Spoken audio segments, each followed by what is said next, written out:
I'd say for a $35 or so Canadian Tire caliper restoration, this looks pretty damn good. So we had those OEM silver calipers with the weird Porsche spell out on them that I don't like. Now, gloss black, Brembo, everything under clear coat, so the finish should last pretty long. In addition to that, I installed a bunch of new brake components, rotors, pads, all new hardware, wiring, pretty much everything that completes the brake assembly. And then we installed Eurowise studs. I love studs, and I think it's going to be very important to the overall motorsport look that I'm going to be going for with this Cayenne once it's complete.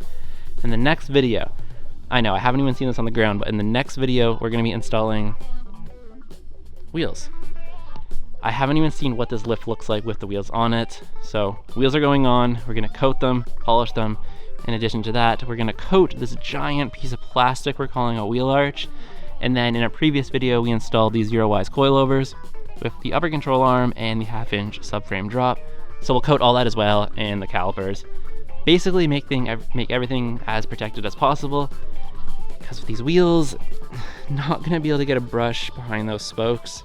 So it's going to be important that everything is as protected as possible, just for longevity, and so that it looks as good as it does, or as good as it can, between washes or between washes with the wheels off, because it's not going to be that frequently. I'm going to be honest. I will wash it, but wheels coming off, it's just heavy and it takes so much more time. So we'll get it looking good, and hopefully it stays that way. Until then, thank you guys for watching, and I'll see you next week.